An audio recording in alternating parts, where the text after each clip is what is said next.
My name's Danielle Albert. I'm here as a participant. I'm a restaurant worker right now. I used to work with Teamsters for a Democratic Union in the past. This is my second conference. Well, my name is Mark Dudzik. I'm the National Coordinator for the Labor Campaign for Single-Payer Healthcare. And this is our literature table here. We're talking to the activists who are here this week at the Labor Notes Conference about where we are in the single-payer movement. We got a couple of workshops at the conference here. U.S. Labor Against War is an organization of American unions and central labor committees. War does real harm to all Americans, to all American workers, and to our labor unions. It gives them an excuse to hit us with police state issues and take away people's rights, and it gives them an excuse to drain money out of the American economy. The literature table is for Teamsters for Democratic Union, which is an organization, which is a rank-and-file caucus of the Teamsters. It's kind of Teamsters taking back the Teamsters. My name is Ramsey Kanan. I work with PM Press. We're a publisher of this kind of fantastic materials. It's a pleasure to be here at Labor Notes conference in Chicago, where we're peddling our wares. We have two criteria for our publishing. Firstly, that it has to be good, and secondly, that it has to be socially progressive. One might even say radical or revolutionary. This is the largest conference Labor Notes has ever done, with over 2,000 enrollees. I'm Helena Worthen. I retired from the University of Illinois, where I was a labor educator, and I've just put out this book called What Did You Learn at Work Today? The Forbidden Lessons of Labor Education. So I'm here at Labor Notes because this is the place where I learn the most, and I see the most people who are all involved in the very active core of the labor movement. I see friends here, I make new friends, I listen to wonderful stories being told, I get really excited and my spirits rise and I feel hopeful and happy. That's why I'm here.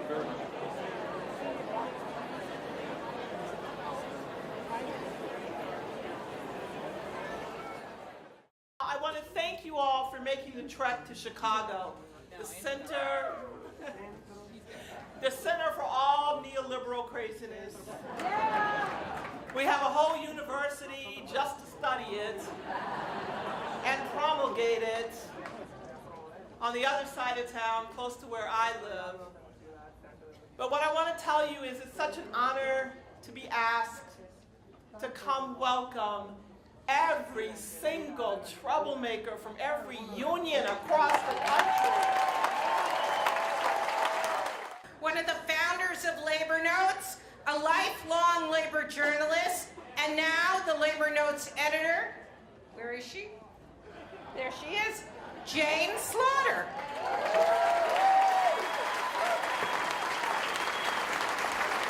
Thanks, Eddie. So tonight, mostly I feel like I ought to look forward, but I also realize that there is a federal law that every time an organization gets to a 5 or a 0 in their life, you have to look back. And we're at 35 years now of Labor Notes. So I want to look at how the challenges that the labor movement faces have changed over the last 35 years. Labor Notes was founded in the very same year that employers discovered that you could get concessions. That a signed contract wasn't written in stone, you could plead poverty or even not plead poverty and open it up and force your workers backwards. How many of you can remember the time when it was considered automatic that each contract would be better than the one before it? Remember that? It wasn't easy for the labor movement to force the employers to that place, but we did it. We were there for a few decades. In the auto industry, for example, you got a 3% raise every year, plus cost of living, plus whatever else you got. 90 days after you hired in, you were at top pay.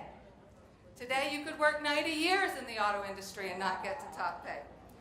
And now, union bargainers approach every new contract with dread. What is the company coming after us to take away from us this time?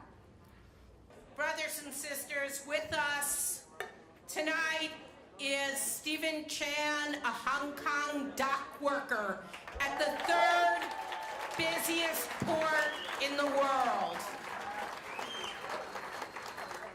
Stephen's employer is Li Kai-shing. Did I pronounce it correctly? He is one of the wealthiest men in the world. But somehow or another, all of that wealth never trickled down to the dock workers. And in fact, they hadn't had a raise in 15 years. There were no collective bargaining laws, no minimum wage, but Stephen organized the Hong Kong dock workers and led a 40-day strike.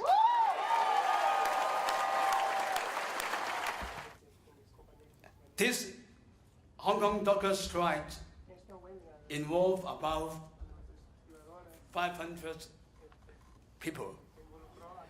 They are all the subcontractor company under HIT. The boss is Li Ka-shing. All the subcontractor workers work on ships as a train driver. And the period is 40 days from 28th of March to the 6th of May. 40 days. These 40 days I won't forget in my life. So we get worldwide encouraging and recognized from the Hong Kong people. So the student of the university, they helped me so much, and also to get the donations, to deliver the flyer, get a small magazines to explain why we have this strike, so that this is very, very helpful to us. So at last, I want to thank you from any help from USA, from friends, especially one group far away from USA to the terminal support us. I say thank you deep in my heart. We are on the same motion. We must stay together to get our base solidarity.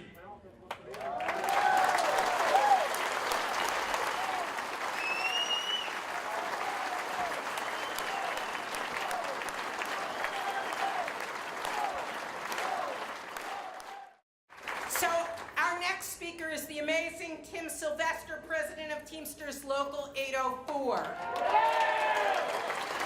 We all know that the UPS has been grinding down workers for decades, and Tim, who came out of a rank-and-file movement, the 804 Members United, fought a concessionary contract and then ran for office and won. After Hoffer took over the International a few years ago, a friend of mine stayed on as an organizer. I had been an organizer there, and he told me, hey, Tim, you know how you keep your job at the International? You keep your head below water. I said, there's only one problem with that. You can't breathe if you keep your head below water. There are too many labor officials out there who are trying to keep their head below water while corporate America is trying to drown us all together. Listen, I don't know if you've noticed, but I'm a big guy. I don't hide well. And when I fight, I bring a crowd. On February 26th, UPS fired a 24-year veteran driver in New York City, and 250 drivers walked out with him in protest.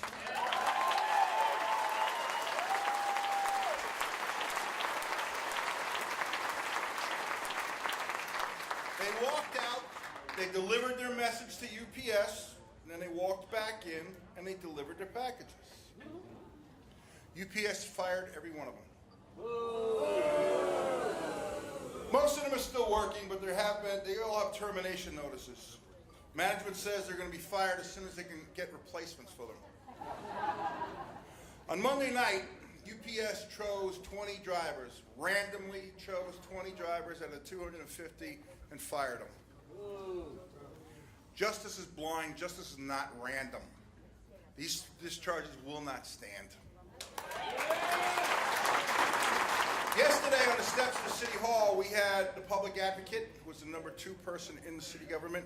We had the comptroller there, and they told UPS, if you don't do right by workers in this city, then the city will not do right by you. They're threatening to pull a $43 million state contract with UPS.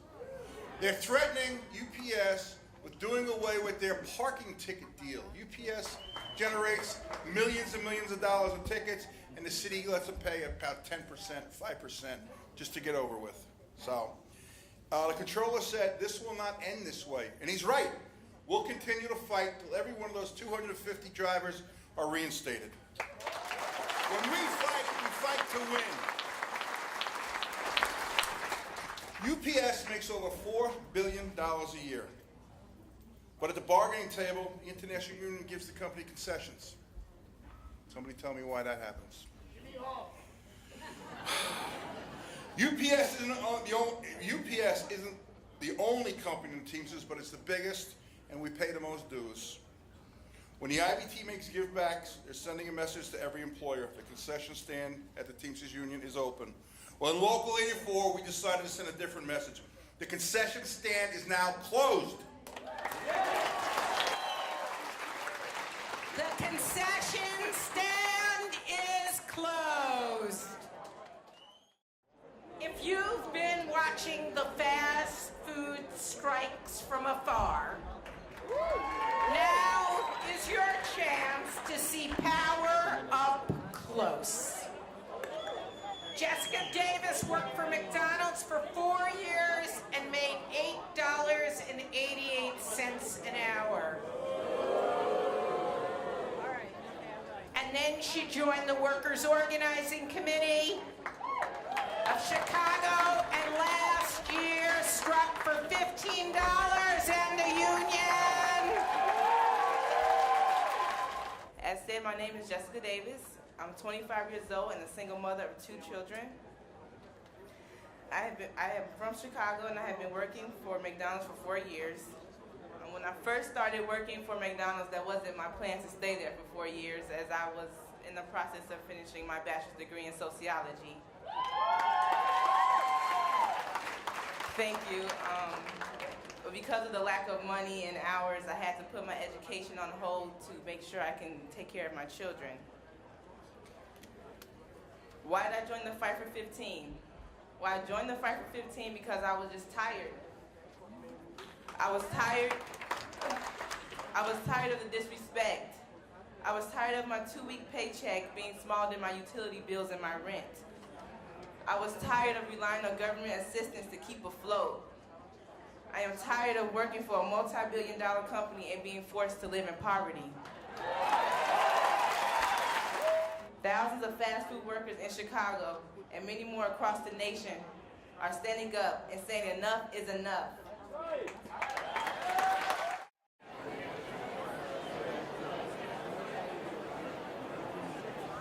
First, we're going to hear from Mark Dimondstein. Now that you can order everything from appliances to zucchini on the internet, you'd think that the U.S. Postal Service would be growing to meet the demand. But instead, the Postmaster General is trying to kill it. To make matters worse, for years, the 4 postal unions haven't been able to get on the same page, even though they're in the fight of their lives, literally this time. But a much-needed ray of hope came last fall when members of the American Postal Workers Union elected a new activist slate. That's right. Members First to lead their union, headed by President Mark Dimondstein. And the new but not so new Ryan budget proposals coming from the Republican side, the Democratic Party White House appointed Simpson Bowles. They call it, I think, a deficit commission. It's an austerity commission. The bipartisan deals coming out of Congress all do what? They're all attacking Social Security, they're all attacking Medicare, they're all attacking food stamps, retirement benefits, unemployment benefits. All of it's under assault. And according to these very same powers, it's all our individual fault. If one of us is unemployed or tons of us are unemployed, it's because we just don't work hard enough or didn't try hard enough. If we can't get an education or can't afford to get an education, it's our fault. If we lose our homes, it's our fault. If we don't have health care and can't afford health care, they want us to believe that it's our fault. And as long as workers and the working poor buy into that, and we are bombarded with it, as long as we buy into that, we're going to be kept down, we're going to be kept divided, and we're going to be kept hopeless. If we don't deal with a system that creates the unemployment, that creates the homelessness, that doesn't provide health care as a human right, and so on and so forth. But along with this drive is the war on the public good, public benefits, public rights, and public sector unions. After the capitalists got done just about destroying so many of our private sector unions, they've now unleashed their fury on public sector unions. And along with this drive and part of it is the privatization drive of public services, from education, public transportation, to public utilities, public hospitals, and public postal services. Privatization represents a looting of what belongs to the people.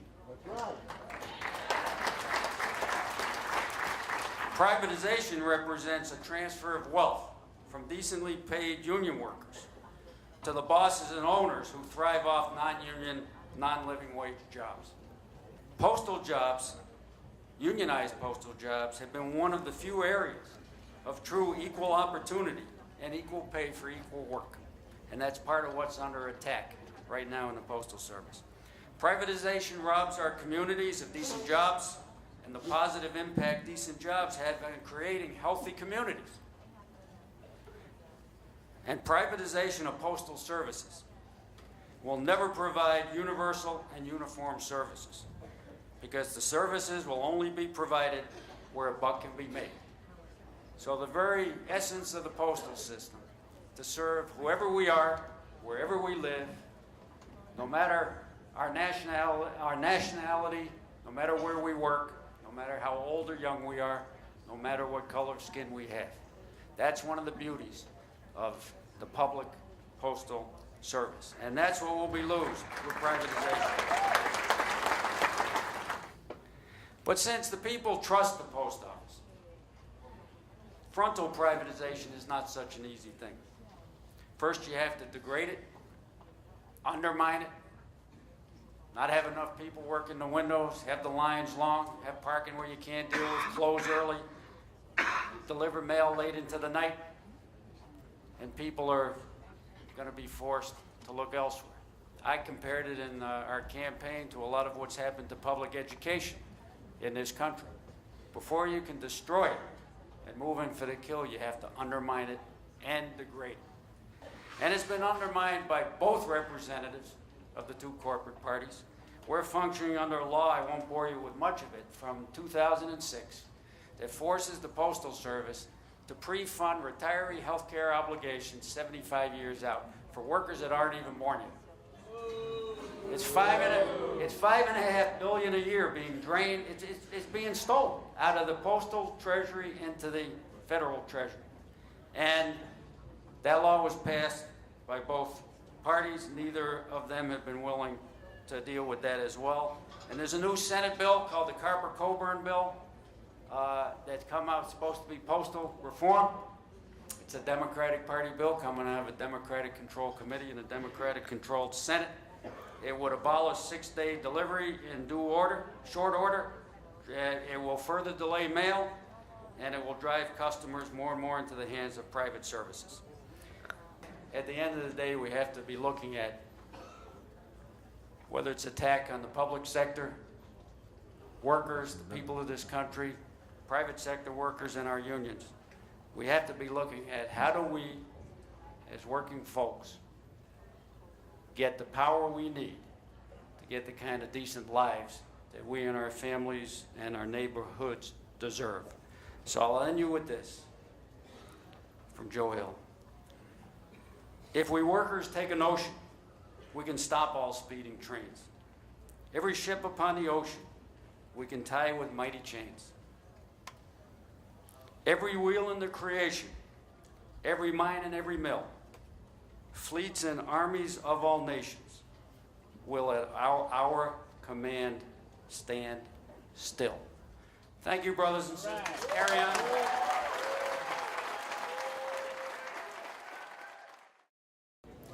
The teachers didn't start asking for our support the day before the strike or the week or the month before.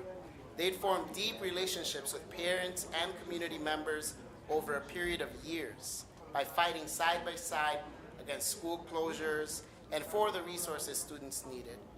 And inside the union, teacher activists were inspiring their co-workers the same way, with conversations and actions that painted a new, bigger picture of what the union could be.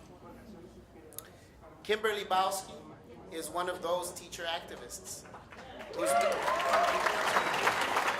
The mainstream press, owned by Chicago's elite, vilified us as a bunch of greedy, ragtag radicals and militants who use children.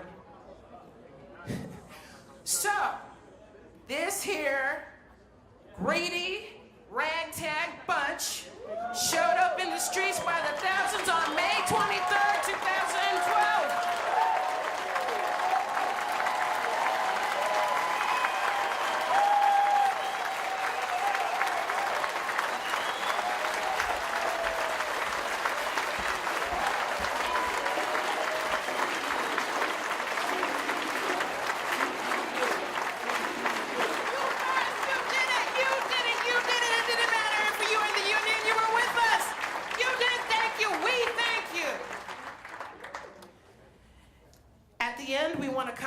Was crafted from the items the rank and file people in the field wrote.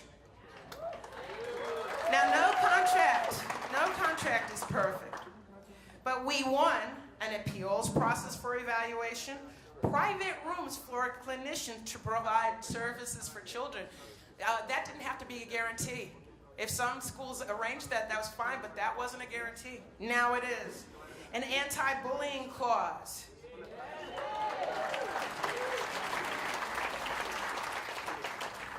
Progressive discipline rather than immediate suspension and termination.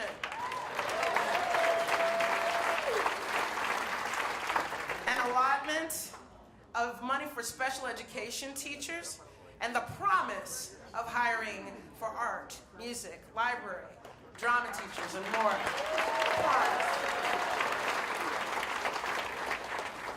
I want to finish by telling you the aftermath, which is still playing out. I started my talk by recounting the tactics that the bosses used against us. The CTU won that round, but not without a cost. The board closed 50 schools and laid off approximately 3,000 educators and 1,000 additional staff. The board approved many fund-stealing charter schools. The board displaced, then lost, thousands of students. The mayor, the city council, alderpeople, all Democrats, and the representatives of the Illinois General Assembly wrote and typed repeatedly and continue to try to pass acts to dismantle the public sector pension system. That same group also tried to loosen legal protection for special education students. So winning a contract was exhilarating, it really was. But after the euphoria comes the letdown. The difficult task of keeping workers from thinking that the contract is the sole activity or responsibility of a union.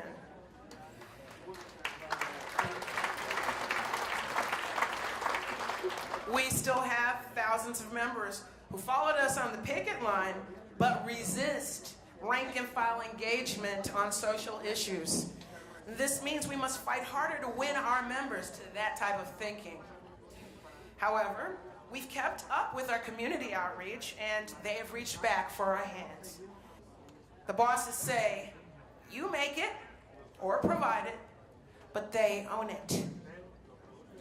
They control who works and who receives. To continue their control, they limit the access to goods and services and set us against one another. But by sheer numbers, there are more of us than them.